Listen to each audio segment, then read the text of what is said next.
Hey there, I'm Valentina, and I've been thinking a lot about life lately.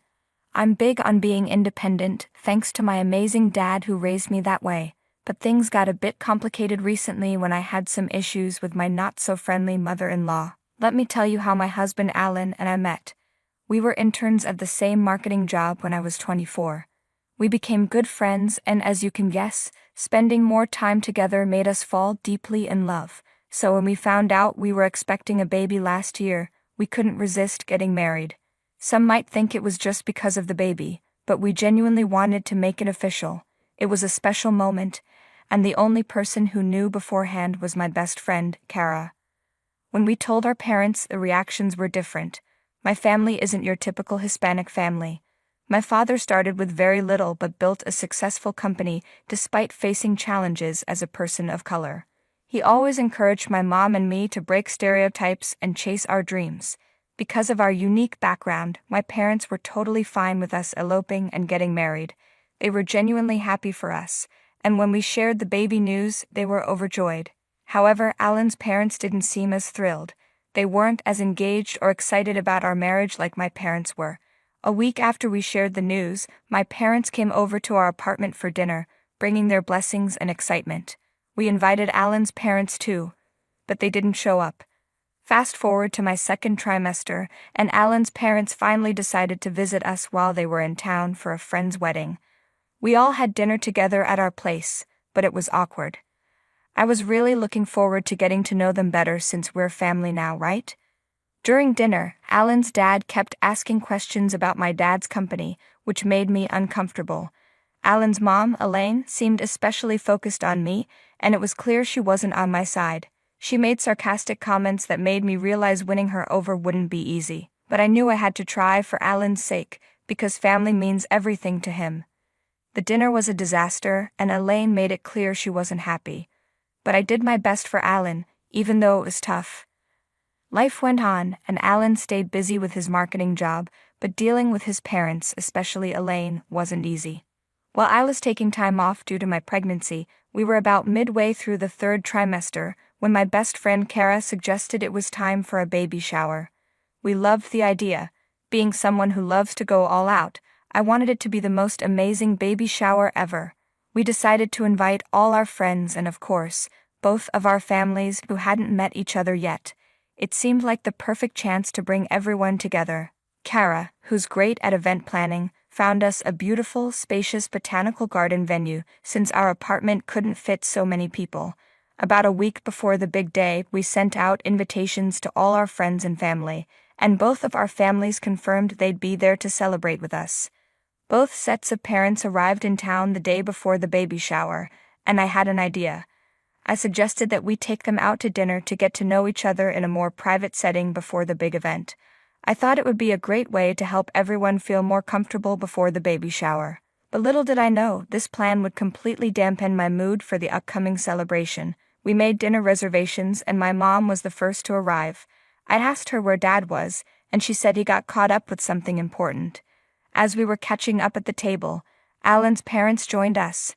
My mother-in-law greeted my mom with a cold smile, and you could feel the tension in the air.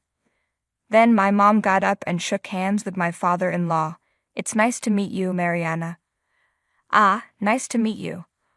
"Oh, we once hired a maid for our house who had the same last name as you," my mother-in-law said. We all just looked at each other, thinking, did she really just say that? "Oh, really? That's an interesting coincidence. Anyway, let's order some drinks," my mom replied, trying to move on. "That's a great idea. Also, why isn't your dad here, Valentina?" Elaine asked, and just like that, her comment got swept under the rug. To be honest, I was fuming inside. How could she make such a thoughtless comment to my mom? It really got under my skin. I couldn't understand why Elaine would say something so hurtful and insulting, not just to me, but especially to my family. I tried to put myself in Elaine's shoes, wondering if maybe she had some reservations about me because Alan and I eloped without informing her. Maybe that was why she wasn't accepting of our relationship. But even then, that didn't excuse her rude behavior toward my mom. I felt terrible for my mom. I couldn't believe she had to sit through dinner with that hurtful comment hanging over her. It's one thing if Elaine didn't like me, but my mom didn't deserve any of that negativity. I tried my best to shift my focus away from the awkward encounter. The rest of the dinner was just small talk between the parents while Alan and I continued to chat about the baby and our excitement for the future. After dinner, when it was time for our parents to leave, I walked my mom out. While Alan was seeing his parents off, I felt the need to apologize to my mom for Elaine's behavior. "Mom, I'll see you tomorrow. Thank you for being here. I'm sorry about what Elaine said. She hasn't exactly warmed up to me yet, but I'm hoping she'll come around eventually. It's okay, Maija.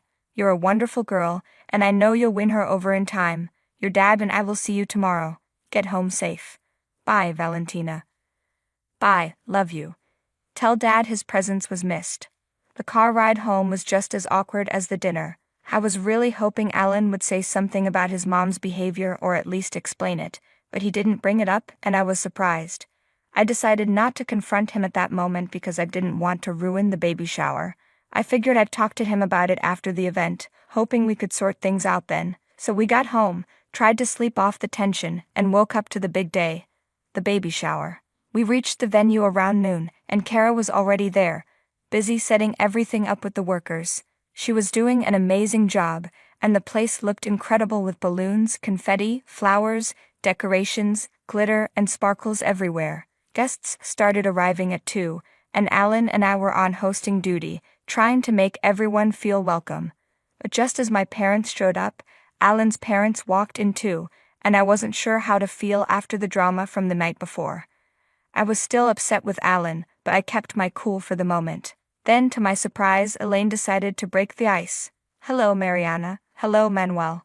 Hey, it's nice to see you again. You know, I've been thinking about what happened yesterday, and I just wanted to say I'm sorry for my behavior.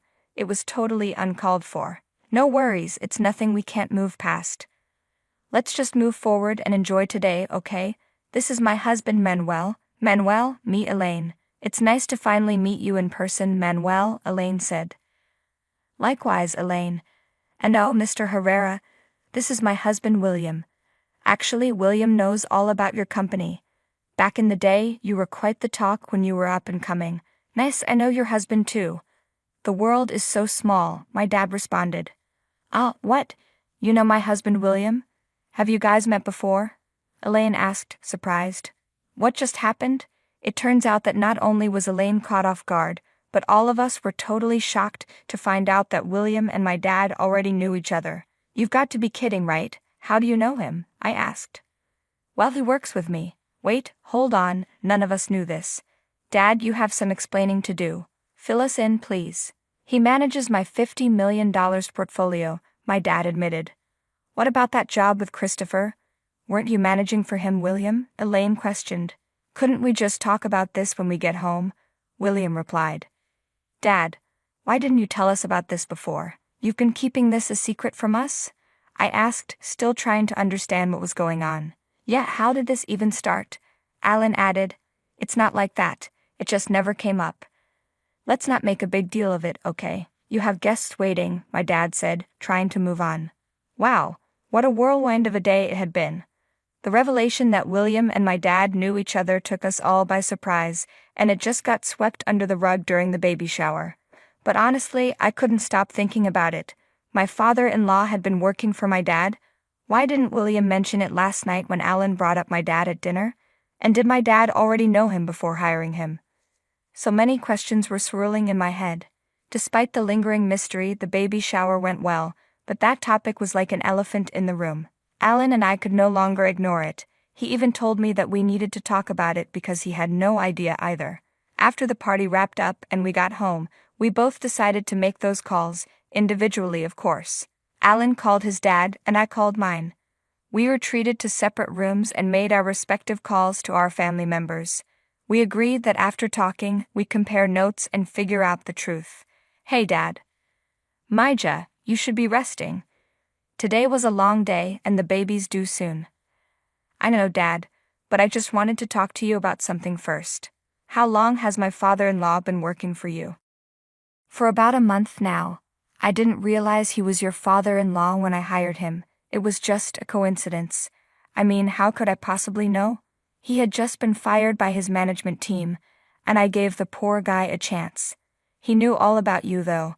A couple of months ago, when I met him and Elaine for the first time, he couldn't stop praising you and your company. It's just strange that he never mentioned me to you, don't you think? I asked, still puzzled. You know, people have their own ways of doing things, and sometimes they keep certain things to themselves. Maybe he had his reasons, my dad replied, trying to ease my concerns. I guess so, but it's still a bit odd. Get some rest and take care of yourself, Maija. Don't let this stuff keep you up at night. Good night. Okay, good night, Dad. I finished my call with my dad and was making my way to Alan's room to fill him in when I overheard him on the phone. He sounded pretty upset, so I tried to eavesdrop. Okay, Mom, what if Dad works for Valentina's dad? You're so obsessed with what people think, and you don't have to act superior all the time. Maybe that's why Dad kept this from you. He knew you'd make his life hell if you found out.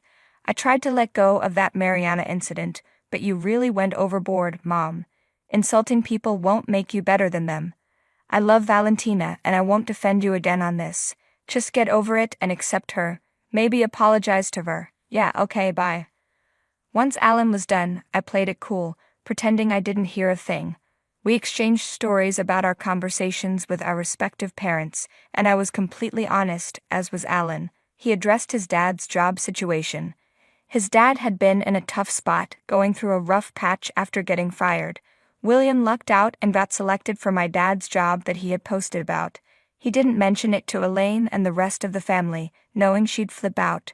She wouldn't want William working for Manuel, because she wouldn't want her family to be in any way dependent on her son's wife's family. Her ego got in the way. I have to say that I admire Alan's dedication to making things work between us and his mom. He meant the world to me and wanted her to rethink her stance and apologize for her problematic comments. Despite her past antics, I was willing to give her another shot for Alan's sake. He said she just needed some time. A whole month passed and the baby was ready to make her grand entrance. Luckily, Alan was there when my water broke, and he rushed me to the hospital. We were blessed with a little girl, and we named her Catalina. She was just the cutest when I first saw her. Once we got home, our friends couldn't wait to meet our little baby girl. My parents caught a flight the very next day. Kara was all pumped up because now she had a niece to play dress-up with. Alan reached out to his mom and shared the news of our daughter's arrival. Even after weeks of not speaking to her, she didn't visit us for a whole week. But then, out of the blue, she called Alan and asked if she could make arrangements for my parents to visit, so she could apologize and start anew with our family.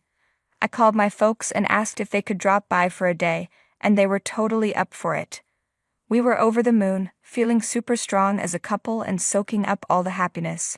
The big day finally arrived and Alan and I prepared some mouth-watering dishes to celebrate with everyone. Catalina was the star of the show, bringing our families together. Soon enough, everyone had gathered. My mom surprised me with the sweetest gift, a matching baby blanket and a pastel pink mummy scarf made out of soft wool that she had knitted herself. It was so thoughtful, and I cherished it dearly, keeping it safe in my room. As we all settled in, Alan's dad took the lead and apologized for not informing my dad earlier that he was my father-in-law. It was a good step to break the ice, and from there, everyone started mingling and getting along. My mom and Elaine even cleared the air, and it seemed like they were bonding over how adorable Catalina was and how she had gotten my eyes and Alan's nose. But in the middle of it all, I noticed Elaine was missing. I went to look for her and found her in my room. Elaine was soaking the scarf my mom made in her glass of fine wine, and to make matters worse, she poured the remaining wine all over the blanket. I could not believe the audacity of this woman. Without thinking, I snatched the wet scarf from Elaine's hands and stormed back into the living room, where everyone was seated. All eyes were on me, and Elaine followed me out. Okay, that's it, Elaine.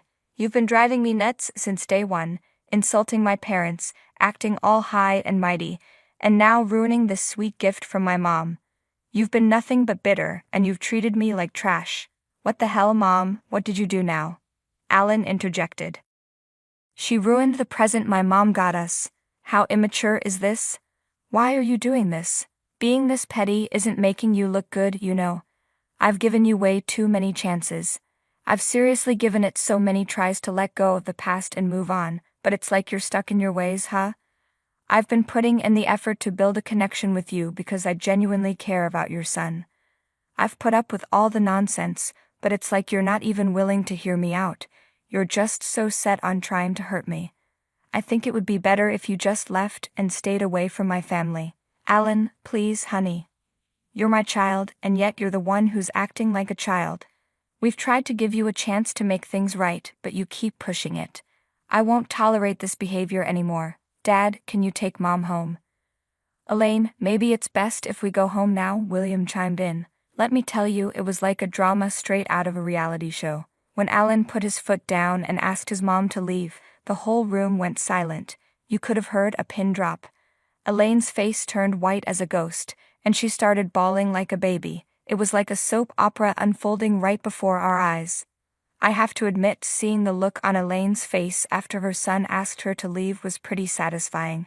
As she walked out with tears in her eyes, I couldn't help but feel a little vindicated, and it felt pretty darn good.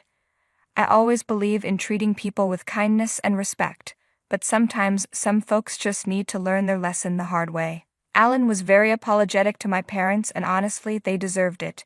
Even my dad told me that the next day my father-in-law reached out to him at work and apologized for his wife's behavior. But hey, we're done with all that nonsense now. We've cut off Elaine from our lives, and good riddance, I say. Ain't nobody got time for that negativity when we've got our adorable little Catalina in the picture. Alan was a bit down about his mom, but he's doing what's best for our little family, and honestly, she's been trying to reach out through William, but it's all just a show. I ain't falling for that act again. What goes around comes around, folks. Hi there, my name is Audrey, and today I'm 30 years old. I have a story to share about how I became a millionaire thanks to two greedy people. Let's just say karma always catches up to those who do wrong. I first met my husband Gavin during a work trip organized by our office. We were both heads of different departments in the company, but had never met before. On the trip, there were various activities including games and sports. I got hurt during a volleyball game and sprained my ankle. Gavin quickly helped me and carried me to the infirmary to get first aid. I thought he was very kind and wanted to get to know him better. When we got back from the trip, I reached out to him and asked if he'd like to go out for coffee. He agreed right away, and we set a date to meet at a local cafe. During the date, we talked about the trip, our interests, and our families. I realized that Gavin and I had similar tastes in sports, TV shows, and hobbies. Gavin told me he was very close to his mother, Meg, and visited her at least twice a week. He said, I've always been really close to my mother. We make it a point to see each other at least twice a week. I replied, that's sweet. I'm glad you have a good relationship with her. What about your father? Gavin's face changed and he said, well, he left us a few years ago, and we don't have much contact. I asked, is everything okay between you two? It's complicated, Audrey. Let's just say it didn't work out. What do you mean? He's your father, not your boyfriend. Yeah, but he wasn't very helpful, so my mom and I left. Not helpful how? Financially or emotionally? You know what, we have a lot of other things to talk about. Can we please move on? Oh, of course. I'm sorry. I didn't mean to pry. I just wanted to get to know you better. We can talk about something else. I didn't think much about it and figured it was just a sensitive topic for Gavin. I was sure he'd open up more as we got closer. After that day, we met up a few more times over the next few weeks, and even at work, I started having lunch with him daily. In a few months, we became very close and things got serious. I knew his birthday was coming up, so I decided to plan a surprise party for him. I got our friends to help with the planning and guest list. Since I knew how close Gavin was to Meg, I thought it made sense to invite her to the party too. I wasn't sure about inviting his father, so I decided not to, as I didn't want anything to ruin Gavin's birthday.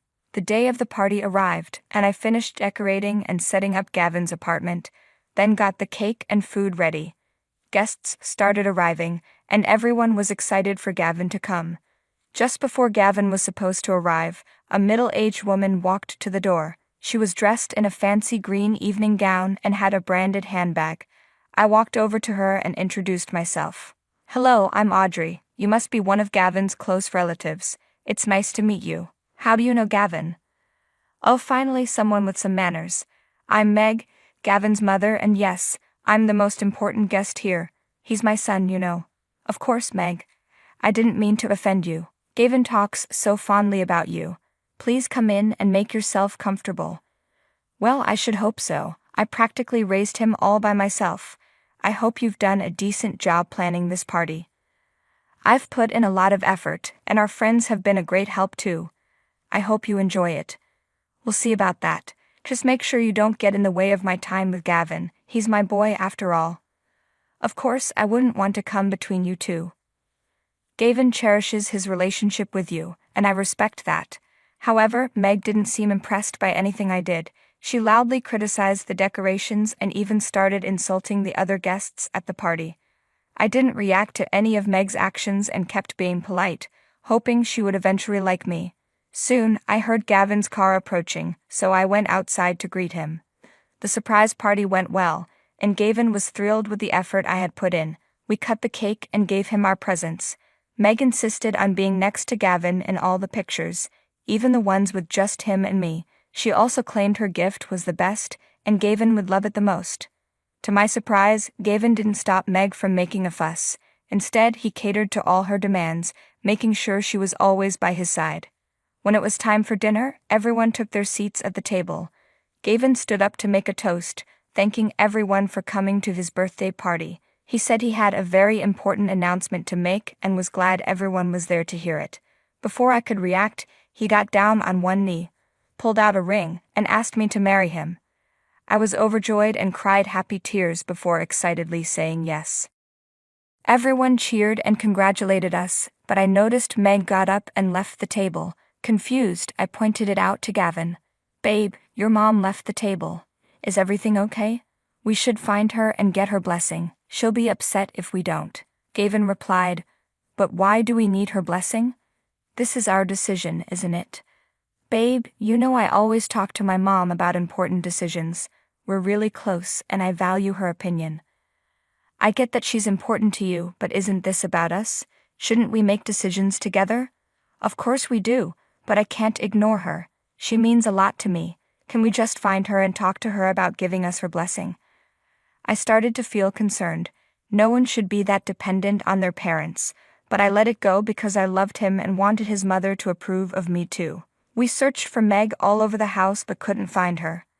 Eventually, we saw her sitting quietly in the backyard. We approached her and asked for her blessing, which she reluctantly gave after Gavin asked. Gavin apologized, saying, Mom, I'm sorry I didn't talk to you before proposing to Audrey. It just happened in the moment, and I thought it was the perfect time. Meg responded, Well, Gavin, you usually discuss big decisions with me. I felt left out this time. I know, and I didn't mean to upset you. I planned to talk to you the next day, but the surprise party changed everything. I understand it was unexpected, but you should have found a way to talk to me before making such a big decision. You're right, Mom. I should have. I got caught up in the excitement, and Audrey has been so amazing and supportive. I wanted to show her how much she means to me. I can see you really love her, Gavin. I just want you to remember to include me in your life, especially with important matters. I promise, Mom, I'll work on communicating better with you. You're an important part of my life, and I want you to be part of Audrey's and my journey together. That's all I ask, dear. I decided not to listen to the rest of their conversation because I started feeling like I was eavesdropping, even though I wasn't. As I walked away, I heard Meg telling Gavin that I wasn't good enough for him, that he should reconsider marrying me, and that I wasn't beautiful enough and was only interested in Gavin for his money. I ignored Meg's taunts and pretended I didn't hear them. Over the next few weeks, we started planning our wedding. Meg didn't help with any of the preparations. She tried to dictate which dress I should wear and threw a tantrum when I told her I wanted to choose my own. She also met with me a few times to tell me that I should pay more than half of the wedding expenses, saying I was lucky to be marrying Gavin and needed to contribute. I didn't take these incidents to heart, thinking she would warm up to me once we were married. Finally, after weeks of planning, my wedding day arrived. I was in my dressing room, surrounded by my bridesmaids and my mother, getting ready. Everyone told me how beautiful I looked in my flowing white dress. Then I heard a knock at the door and saw Meg walk in. To my shock, she was wearing a white wedding dress. Why are you wearing a wedding dress? I asked. Today is my son's wedding day, and it's more important to me than anything else, Meg replied. I chose to wear this dress to highlight my significance as the mother of the groom. I understand it's an important day for you, but isn't it customary for the bride to wear white? It might take away from Audrey's moment, my mother pointed out. Well, that's not my concern, Meg said. Gavin is my only son, and I deserve attention on this occasion too. Of course, Meg, my mother said, but today is primarily about Audrey and Gavin's love and commitment. It's their special day. I know that, but I'm just making a statement. My presence here matters as much as anyone else's, Meg insisted. I was furious but decided not to cause a scene and ruin the day. The rest of the ceremony went well. We exchanged vows and rings, and it was emotional for both of us since we had been waiting for this day for a long time. During the wedding planning, I had asked Gavin to handle the guest list. I noticed he hadn't included his father and asked if he was sure about that decision. Gavin said his father had abandoned them and had no place at such an important celebration. I wanted to change his mind but decided to drop the subject, not wanting to upset him. The months after our wedding were blissful. We spent every moment together and started planning to buy our own house. Gavin and I had always wanted to live together, but decided to get married first before making such a decision. We began house hunting, spending a few hours every day looking for our dream home. One day, Gavin called me at work. Hey babe, I'm sorry, but an important meeting has come up. I won't be able to go house hunting with you today. No worries, darling, it happens. Don't stress about it. I can handle it on my own. Oh, thanks for understanding. I'll make it up to you, I promise. You better. Just focus on your meeting and we'll catch up later. Love you. Love you too, babe. After work, I got into my car and drove to the location of the property. I saw that the house was on the 10th floor of a building still under construction. When I arrived, I met with the realtor, who informed me that another guest had arrived under our name to look at the property. Knowing Gavin was busy, I was confused about who this person could be. To my shock, I saw my mother-in-law, Meg, waiting impatiently at the door. I asked her why she had come to see the property. She said she wanted to make sure the house was good enough for her son, and that it had a place for her to stay when she visits. I didn't want Meg involved, but I let her join me to avoid making Gavin angry. We began the tour, and Meg didn't stop criticizing the building and saying the house wasn't up to her standards. By the end of the tour, I was very frustrated and wanted to leave as quickly as possible. The realtor stepped away to take a call and told us he'd show us the rest of the property when he returned. He also warned us to be careful, as the house was still under construction and could be dangerous. I started walking around and noticed an unfinished staircase outside the house. Suddenly, I felt someone kick my right leg. I lost my balance and fell down the stairs. I couldn't move and felt bruises on my arms and head. I looked up to see Meg smiling in victory before she quickly turned and left. I was in shock, unable to understand what had just happened, and I couldn't move for a few minutes. Eventually, I found my phone in my pocket and called an ambulance. As I was taken to the hospital, I couldn't stop thinking about how Meg had tried to push me down the stairs to injure me. I had been nothing but kind to her, and her behavior left me both sad and angry. At the hospital, I underwent first aid and several scans.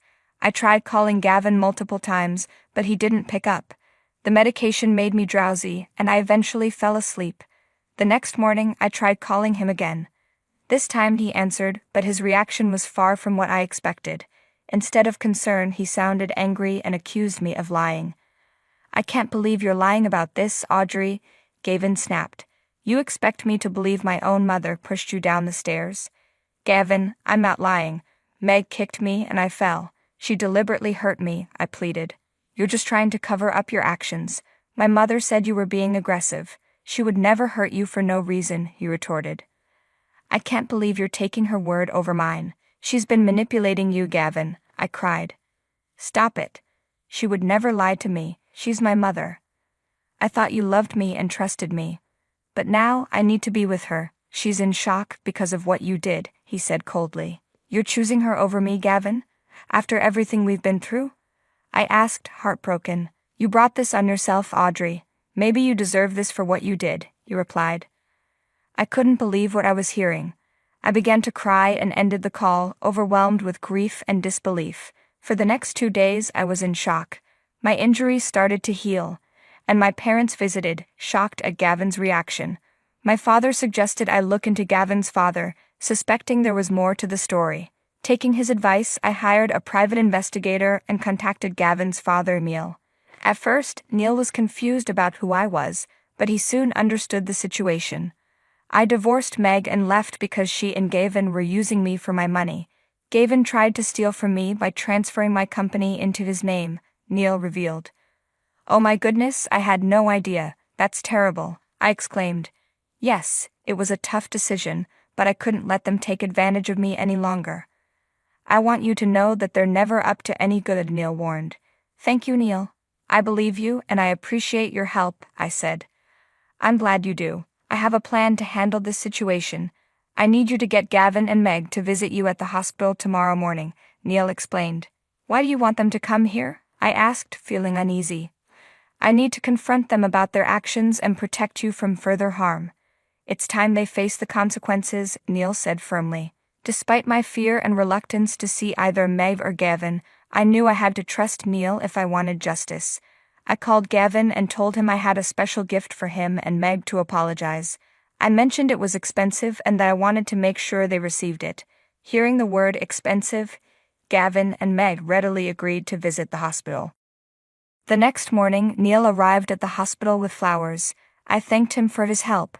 Just as we finished our conversation, Gavin and Meg walked in. They froze in shock, staring at Neil. "Neil, what's this about? Why are you here?" Gavin demanded. "I couldn't stand by and watch you and Meg manipulate Audrey any longer," Neil replied. "Manipulate? We didn't do anything wrong. She's the one causing trouble," Meg protested. "That's not true. Audrey has been through a lot because of both of you. It's time to end this charade," Neil said. "Dad, you're ruining everything." "Audrey and I love each other," Gavin argued. "I divorced your mother because of your actions, Gavin. You tried to take advantage of me and my company. I won't let Audrey face the same thing. These are divorce papers, Gavin, so Audrey can finally be free from your toxic influence," Neil announced. Meg snatched the papers from Gavin and screamed when she saw the $40 million inheritance that was supposed to go to Gavin would now go to me. Both Meg and Gavin's jaws dropped, and they began arguing with Neil before resorting to begging him to change his mind.